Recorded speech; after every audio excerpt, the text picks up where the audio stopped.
사람이 가질 수 있는 문제입니다. 그러면은 이 평민과 이 서민과 엘리트의 차이가 뭔지를 알아야겠죠. 용사님이 이제 복음 엘리트 많이 강조하시잖아요. 근데 우리의 생각, 마음의 마인드 자체가 평민 수준, 서민 수준에 매여 있으면 사실 엘리트에 대한 부분을 아무리 알려줘도 그걸 수용을 못합니다. 내 생각이 그 부분을 수용을 못해서 자꾸만 이제 튕겨 나갈 수밖에 없는 그런 상황이 일어나거든요. 예를 들면 이런 것들이죠. 그냥 말은 안 하지만 가난한 사람들에게 삶이 무너진 실패한 사람들에게 전도를 해요. 복음을 전해요.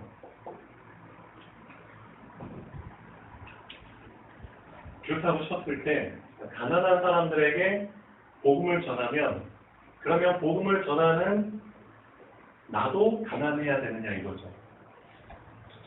가난한 상태로 복음을 전해야 되느냐 이거죠.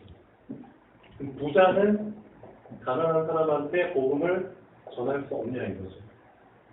근데 많은 일반 서민, 평민적인 그런 생각 속에 갇혀있는 사람은 이렇게 생각합니다. 가난한 사람한테 복음을 전하기 때문에 나도 가난한 삶을 유지해야 돼. 그래야지 뭔가 좀 맞는 것처럼 보이고 그게 눈높이가 맞춰진 것처럼 느껴지거든요. 근데 만약에 예를 들면 우리가 이제 버드나무 공원에서 이제 복음을 전하잖아요. 그럼 우리가 능력이 없기 때문에 아까 권사님께서 잠깐 말씀드렸지만 가난하기 때문에 버드나무 공원에 가서 실패한 사람들한테 복음을 전하는 건가요? 아니죠. 능력이 없기 때문에 버드나무에서 전도를 하는 건가요? 아니라는 겁니다. 우리 충분히 다른 사람들보다 능력이 있습니다. 그렇죠? 그리고 가난하지도 않아요. 공동체라는 시스템 안에서 어떻게 보면 풍요하게 살고 있거든요. 그리고 자동차가 나올 수밖에 없겠는데 이게 좋은 차들도 여러 대 갖고 있어요. 출시한 지 얼마 안 된 따끈따끈한 차들이 여러 대가 있어요. 그래서 앞으로도 생기겠죠. 그런데 버드나무 공원에서 복음을 전해요. 그러면은 일반적으로 복음 서민 마인드를 뛰어넘지 못한 사람들은 아니 이 사람들과 함께 한다면서 왜 너희들은 좋은 차를 타고 다니고 무슨 예를 들면 여행을 간다면 좋은 데로 여행을 가고 리조트나 그런 것도 막 잘 누리고 왜 그렇게 하냐 이거죠. 그게 이해가 안 된다는 겁니다. 복음을 다 똑같이 알고 있지만 이 서민의 마인드를 뛰어넘지 않는 이상 이해를 못한다는 거죠. 그렇게 따지면 예수님 같은 경우 분명히 하나님이시지만 인간의 몸을 입고 인간으로 오셔서 복음을 전하셨어요. 그럼 만약에 이 사람들 기준으로 본다면 예수님이 인간의 몸을 입은 그 순간부터 IQ 수준도 사람과 똑같아야 됩니다. 그렇죠? 절대 예수님이 딴 사람들보다 특출나게 능력이 있거나 지혜가 엄청 뛰어나거나 그러면 안 되거든요. 그냥 사람이 되셨기 때문에 우리 평범한 사람과 같은 수준으로 되어야 된다는 그런 논리가 포함이 되어 있습니다. 엘리트가 되면 안 된다는 거죠. 그런데 예수님은 인간의 몸을 입으셨지만 사실 복음 엘리트셨기 때문에 어떻게 보면은 우리 일반 사람들에게는 없는 지혜와 그렇죠? 그렇기 때문에 가르쳐 줄 수 있는 거잖아요. 무지한 자들 눈을 열어줄 수 있는 거고 사람들에게는 없는 능력이 있으셨잖아요. 그러니까 그리스도 일을 하셨죠. 예수님이 인간의 몸을 입고 오셨지만 사실 복음 엘리트로 하셨거든요, 공생을. 그렇게 해야지만 사람들을 끌어줄 수 있습니다. 마찬가지입니다. 많은 사람들이 어떻게 이것도 율법적인 그런 틀을 벗어나지 못하기 때문에 평범한, 나처럼 평범한 그런 수준을 그 수준 안에 있으면 문제가 안 돼요. 근데 뭔가 평범함을 뛰어넘는 평범한 위에 있어버리면은 그때부터 뭔가 문제가 된다는 거죠. 엘리트라는 말 단어 자체가 평범한 위에 있다는 뜻이잖아요, 맞죠? 그렇죠. 그게 엘리트니까. 근데 성경에서는 복음 엘리트에 대한 부분을 얘기하고 있습니다. 예수님도 복음 엘리트셨고, 사도 바울도 복음 엘리트였고, 렘넌트 7명이 사실은 다 평범한 사람들 위에서, 그렇죠. 평범한 사람들을 끌어가야 될 복음 엘리트였거든요.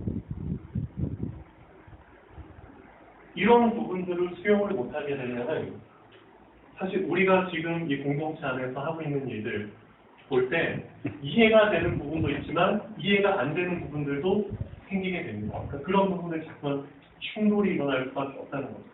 오해가 될 수밖에 없는. 자, 그런 부분은 사실은 모르는 게 아닙니다. 그래서 이 디모데 전후서를 사실은 이 평민 마인드 수준을 벗어나지 못한 사람들은 아무리 10번, 100번 읽어도 사실은 그 안에 감춰진 그 깊이, 그 안에 감춰진 메시지를 사실 발견을 할 수가 없고요. 받아들일 수도 없습니다. 이해되시죠? 자, 디모데전서 저번 주에 했었는데 제가 그때 디모데전서 핵심은 질서라고 말씀드렸습니다. 질서. 이 질서를 한눈에 볼 수 있는 엘리트가 되어야 된다는 거죠. 이 평범한 사람들을 끌어줄 수 있는, 그렇죠. 평범한 위에 있는 수준이 되어야 된다는 거죠. 그 사람이 전체적인 질서를 보고 끌어줄 수 있다는 거죠. 그 질서는 세 가지 의미가 있다고 말씀을 드렸죠. 수직적인, 그렇죠? 오더, 순서에 대한 부분. 그래서 사람의 시간표대로 그 사람의 시간표대로 배치할 수 있고, 그렇죠? 시간표에 맞게 줄을 설 수 있고. 두 번째, 규율에 대한 부분이죠. 수평적인. 어느 한 위치에서 그 위치에서 내가 깨닫고 소화시켜야 될 내용들, 그렇죠. 수평적인 부분들, 규율에 대한 부분. 그다음 세 번째, 뭐죠? 체계에 대한 부분이죠. 시스템. 수직과 수평을 다 통합해가지고 전체적인 부분을 볼 수 있는 부분. 결국은 시스템. 그래서 디모데한테는 이 세 가지를 부탁을 한 겁니다. 너는 그래도 젊지만 한 교회의 지도자로서 한 교회라는 시스템을 유지해야 되는데 그 교회에는 참 다양한 시간표의 사람들이 남녀노소 불문하고 다 있다는 거죠. 그럼 이 사람들을 적재적소에 맞게 쫙 영적으로 줄을 세워줄 수 있어야 된다는 거죠. 그리고 그 시간표에 맞게 충분한 내용들을 경험할 수 있도록 도와줘야 된다는 거죠. 그리고 너는 인도자이기 때문에, 그렇죠. 교회 안에는 여러 지체가 자기 역할을 해야 되는 것처럼 교회라는 전체의 몸뚱아리를 생각하면서 각 지체들을 끌고 가야 된다는 거죠. 그게 지도자에게 맡겨진 미션입니다. 이런 미션을 과연 서민, 평민 마인드를 넘지 못하는 사람이 소화할 수 있을까요? 못합니다. 자기보다 뛰어나거나, 그렇죠. 자기보다 뭔가 어떤 비교의식이 느껴지면은 당장 거기서부터 뭘 놓치게 되느냐? 청결한 마음을 놓치게 되죠. 청결한 마음. 선한 양심을 놓치게 됩니다. 뭔가 비교가 되는 그 순간부터 선과 악이 이제 공존하게 되거든요. 그렇죠? 비교를 붙잡게 되는 그 순간부터 우열에 대한 부분이 생기게 되지 않나요? 맞죠? 어느 한쪽이 우세하고 누구는 열등하다. 그럼 그때부터 그 안에는 선한 양심보다는 악한 마음이 틈타게 됩니다. 그렇죠. 비교 그런 의식을 느끼니까. 그게 사단에게 생겨난 마음이잖아요. 내가 하나님보다 못하구나. 나도 하나님보다 뛰어나고 싶다. 하나님처럼 되고 싶다. 그런 마음에서부터 시작된 게 사단이잖아요. 그렇죠. 그 다음에 거짓 없는 믿음. 이 세 가지가 사실 바울이 디모데에게 원했던 부분입니다. 너의 마음은 어때야 되며, 너의 양심은 어때야 되며, 너의 믿음은 어때야 되며. 이게 바로 사랑이라는 거죠. 근데 그거를 놓치게 되면은 결국은 저 질서라는 부분도 너무 감당을 못하게 된다는 거죠. 한 교회 지도자로서 이런 부분을 감당을 못하게 된다는 거죠. 복음 엘리트라는 거는 그렇죠.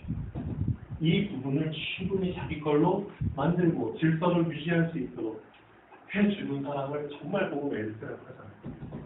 엘리트는 엘리트인데 복음 엘리트. 복음 평민도 아니고 복음 서민도 아니고. 하나님이 지금 우리한테 원하시는 거는 복음 평민 수준에서 끝나는 게 아닙니다. 우리는 비록 그래 어느 공원에서 복음을 전해요. 그럼 왜 이 사람들에게 복음을 전하느냐? 우리가 능력이 없어서 아까 말했지만 그게 아닙니다. 하나님이 원하시기 때문에 하는 겁니다. 하나님이 원하시는 겁니다. 하나님이 왜 원하시느냐? 밑바닥부터 시작을 하라는 거죠. 그렇죠? 정말 밑바닥에서 고통받고 있는 사람들을 제대로 경험을 하고 우리도 그런 사람들이 충분히 될 수 있었는데 거기서 빠져나온 거잖아요. 밑바닥부터 쭉 경험을 하면서 쌓여가는 응답 속에서 그렇죠. 하나님이 주시는 열매를 인도받아 나가는 겁니다. 그걸 알기 때문에 그렇죠. 아무 말 안 하고 우리가 돈이 있든 없든 상관없이 능력이 있든 없든 상관없이 우리는 이 거듭나무 하는 겁니다. 강릉역 주변 하는 거고 이 교동 근처 하는 겁니다. 그런 부분들을 이 마인드를 뛰어넘지 못하는 사람들은 오해를 할 수밖에 없고 그런 부분에 상처를 시험을 받을 그런 상황이 많이 생기겠죠. 여기까지 하고요. 디모데 후서에서 주는 말씀은 조금 더 어려운 말씀입니다. 이 디모데 전서에서 우리가 소화해야 되는 것도 참 힘든데 복음 엘리트 수준이 되지 않는 이상 사실 이 부분은 어떻게 보면은 제가 주일예배 오전에 잠깐 서론에서 말씀드린 것처럼 우리 마음의 깊이가 이 정도밖에 안 되는 얕은 그릇이에요. 근데 지금 이 디모데 전서의 내용은 너무 깊어요. 이거는 사실은 우리 수준으로 수용을 하는 겁니다.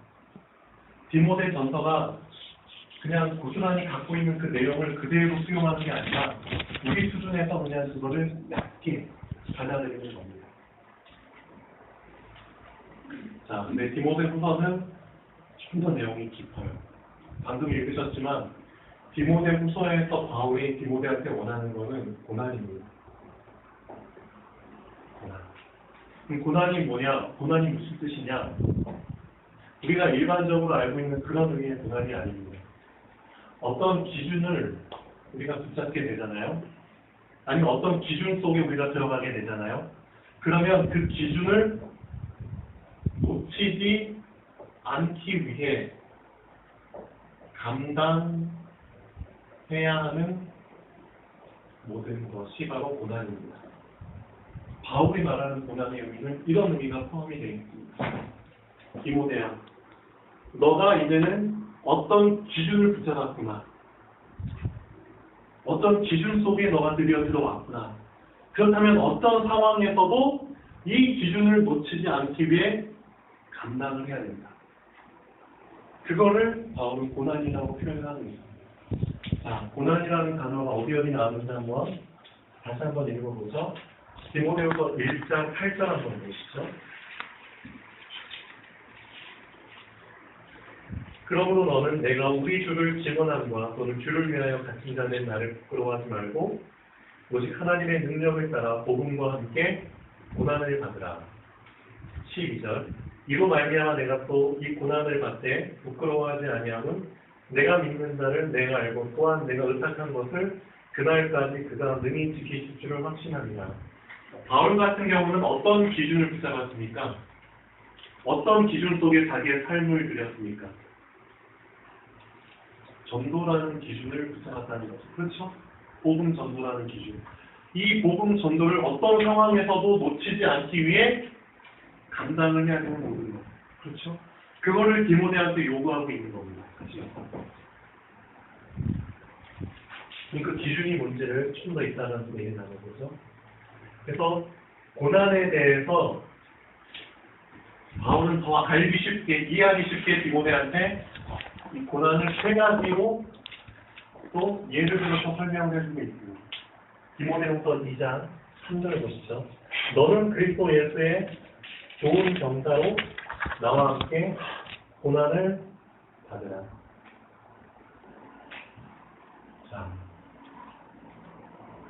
군사, 그 다음에 선수, 농구, 이 세 가지 의미를 들면서 고난을 설명을 해주고 있습니다.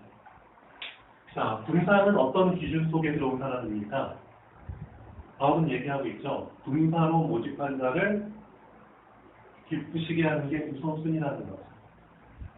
그 기준을 놓치지 않기 위해서 감당해야 될 모든 것들. 그게 군사가 감당해야 될 고난이죠. 그럼 예를 들면은 어떤 고난들이 있나요? 막 여러 가지 갈등이 생기죠. 집에 처자식이 있는데, 그렇죠? 집에 나의 터전이 있는데, 근데 그런 것들을 자꾸만 이제 막 신경 쓰고 씻고 그럴 수밖에 없는 상황들이 막 생겨요. 그럼에도 불구하고 기준을 놓치지 않기 위해 어떤 기준? 나를 군사로 모집한 자를 낙심치 않게 해드리는 것, 그렇죠? 실망시키지 않게 해드리는 것이 기준이라는 거죠. 이 기준을 놓치지 않기 위해서 군사는 그런 고난을 감당해야 되는 겁니다. 수시로 그런 걱정들이 오잖아요. 우리 아들은 잘 있을까? 왜 이렇게 자냐? 그러게, 우리 아들은 이렇게 잘 있을까? 우리 딸은, 우리 여우 같은 마누라는 잘 있을까? 우리 부모님은 잘 계실까? 어떻게 굶지는 않고 있을까? 그렇죠? 저자식 생각하면 그런 부분들이 당연히 생각날 수밖에 없잖아요. 수시로. 그렇지만 그 기준을 놓치지 않기 위해 감당을 해야 되는 모든 것. 그게 바로 고난이라는 거죠. 선수도 마찬가지입니다. 정말 법이라는 게 있잖아요. 경기의 법. 그 경기의 법이라는 걸 놓치지 않기 위해서 얼마나 힘들어도, 그렇죠? 법을 놓쳐버리면은 사실상 탈락이잖아요. 맞죠? 반칙하는 거잖아요. 그러니까 편법을 쓰지 않고, 예를 들면 42.19 마라톤을 뛰는데, 그렇죠? 규정된 코스로만 가야 되잖아요. 그렇지만 저기 지름길이 있어서 그쪽으로 간다면 안 된다는 거죠. 경기의 법을 지키기 위해서 감당해야 되는 부분이 꽤 고난입니다. 농구도 마찬가지입니다. 수고 안 하고 거둘 수는 없거든요. 그렇죠? 열매를 얻기 위해서 수고해야 되는 것. 그게 바로 고난이라는 거죠. 그런 기준 속에 들어와 버렸기 때문에 그 기준을 놓치지 않기 위해서 감당을 해야 된다는 거죠. 그러면 디모데가 과연 어떤 기준을 붙잡았고 바울은 디모데한테 어떤 기준 속에 고난을 요구하고 있는가? 자, 하단 한번 보시죠. 하단 5절. 그러나 너는 모든 일에 신중하여 고난을 받으며 전도자의 일을 하며 네 직무를 다하라. 그렇게 말하고 있죠. 전도자의 일을 하며 네 직무를 다하라. 4장 초반부터 보시면 너는 말씀을 전파하라. 엄히 두고 매화노니 너는 말씀을 전파해라. 때를 얻든지 못 얻든지 항상 힘쓰라. 범사에 오래 참음과 가르침으로 정책하며 경계하며 권하라. 그게 디모데가 감당해야 될 고난이라는 거죠. 너는 전도자다. 넌 목회자다. 그래서 너는 항상 복음을 전파하면서 때를 얻든지 못 얻든지 항상 힘쓰라는 거죠. 즉 어떤 상황 속에서도 이 기준을 놓치지 말라는 겁니다. 때를 얻든지 못 얻든지 항상 복음을 전파하라는 의미가 아니고요. 복음을 전파하는 거는 전파하는 거고 그 다음에 나온 때를 얻든지 못 얻든지 항상 힘쓰라는 단어는 이런 뜻입니다. 영어로 말하면 be instant, in season, out of season. 자, 최영 선생님 해석해 보시죠.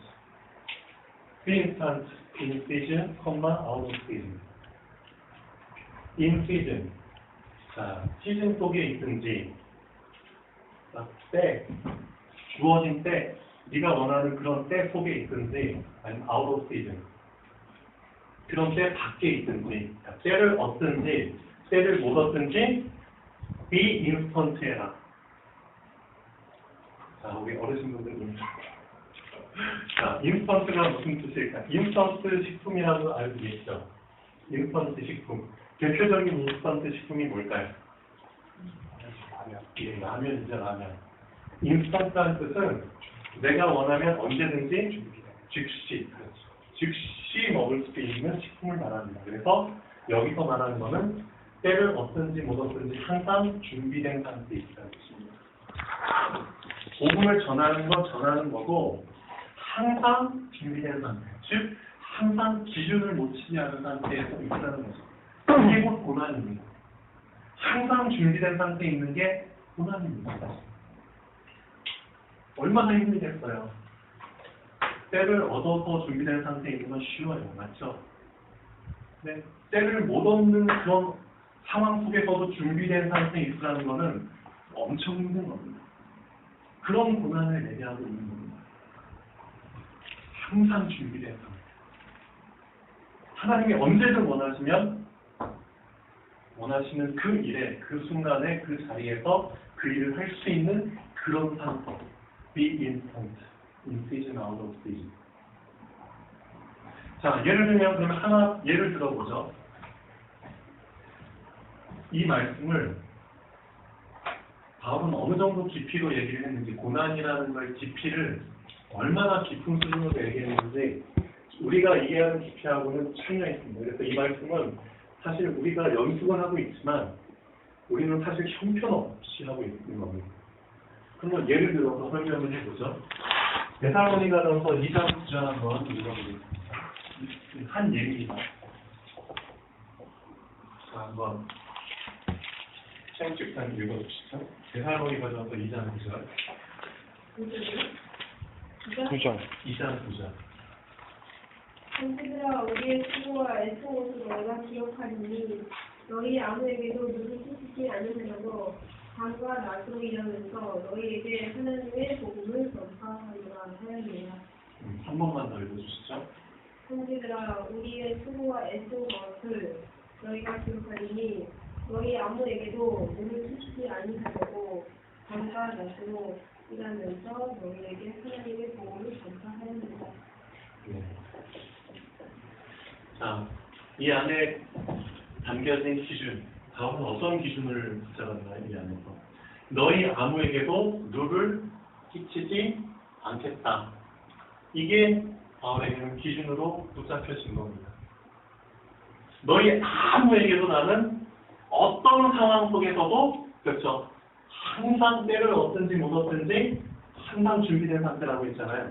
이 말을 그대로 적용해보면 내가 어떤 상황에 처한다 할지라도 너희 중 누구에게도 나는 손을 뻗치지 않을 것이다. 손을 내밀지 않을 것이다.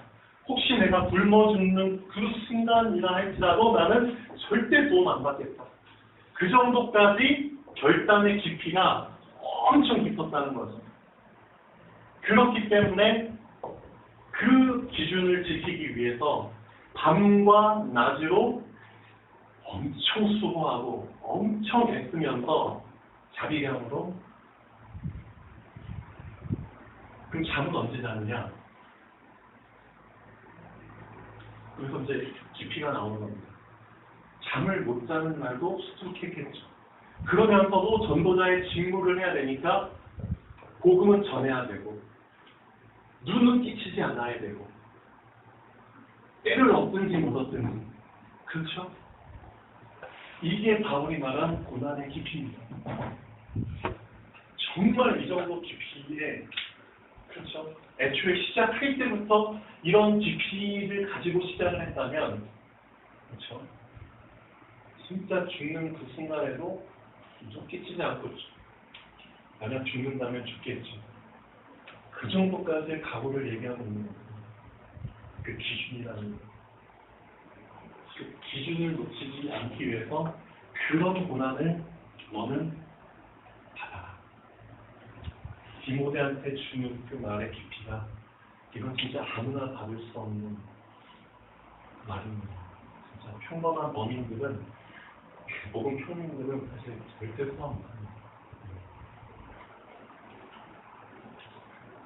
여러분들 한번 예를 들어보시죠. 그래요. 이 공동체 안에서 여러분들 지금 춤을 연습하고 있죠. 연습하고 있는데도 엄청 힘들잖아요. 그래. 예를 들면 난 영준이 형한테, 최홍 집사님한테, 형 누나한테 절대 패를 안 끼칠 거예요. 예를 들면. 그리고 열심히 이제 밤과 낮으로 자기가 맡은 일 하면서 했어. 워낙 그런데 빵꾸가 났네. 워낙 마이너스가 났네. 그런 상황이 올 수밖에 없죠.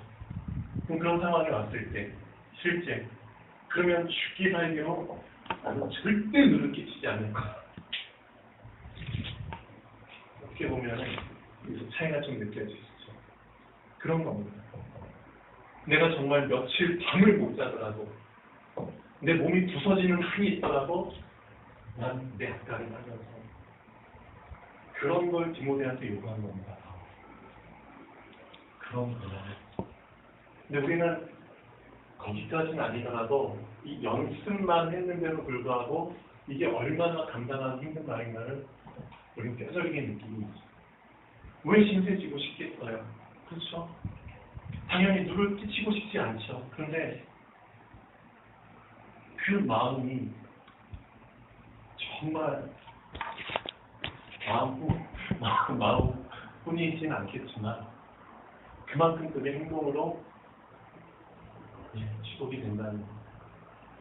그건 참 힘든 겁니다.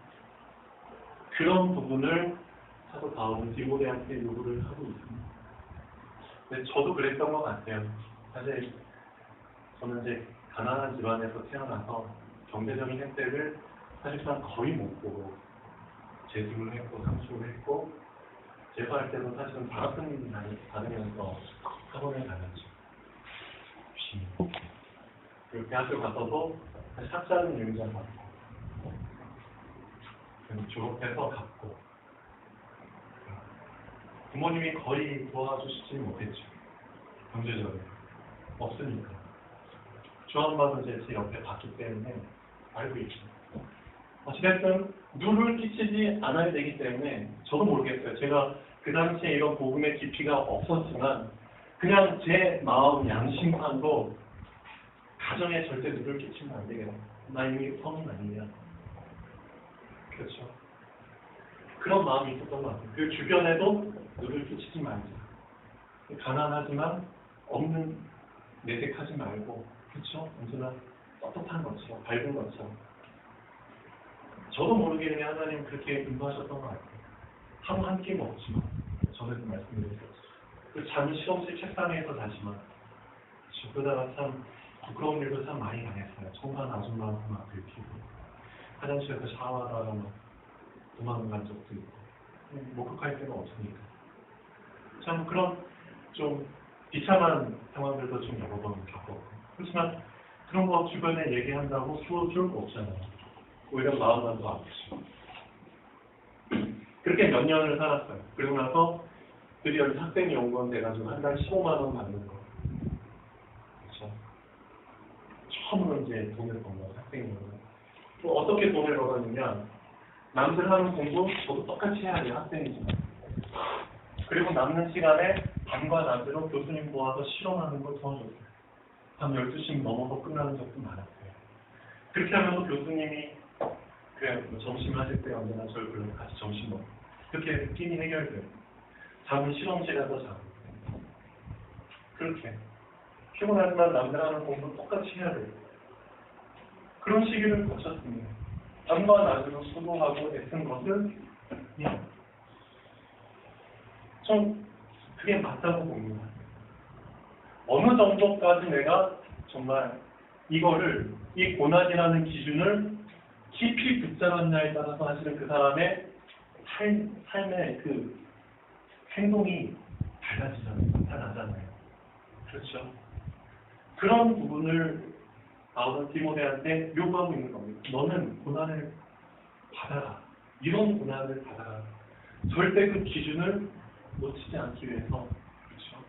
너가 어떤 기준을 붙잡았을지 수시로 이제 기준이 좀 달라질 수 있겠지만 상황에 따라서 한 예를 들면 이런 걸 예를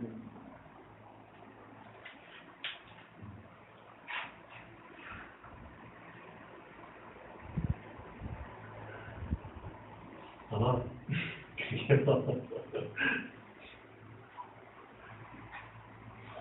디모데 전서 좀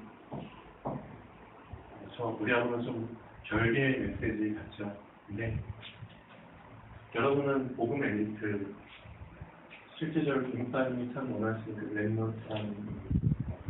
랩넌트 리더, 랩넌트 서밋 그렇죠. 이런 길을 가야 된다면 이 디모데 전서는 꼭 내 걸로 만드셔야 됩니다. 그렇죠? 저런 사람들이 랩넌트 서밋이거든요. 정말 아무에게도 누를 끼치지 않으면서 오히려 그들을 살릴 정도의 능력을 가진 사람. 정말 피나는 처절한 노력이죠. 희생이죠. 그게 진짜 나 자신과의 싸움이겠죠. 저는 그런 싸움을 어떻게 보면 디모데나 바울하고 비교는 못해요. 하지만 하나님이 저에게 허락하신 인생 속에서 되돌아봤을 때 이런 부분을 저는 다는 아니지만 어느 정도는 이해하고 있습니다. 이게 얼마나 처절한 싸움인지 진짜. 그러면서도 다른 사람들 남들 앞에서는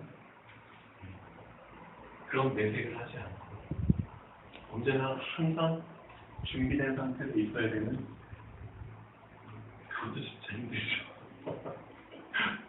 제가 웬만하면 여러분 앞에서 무너지는 모습 거의 안 보이잖아요. 안 보여드리잖아요. 맞죠?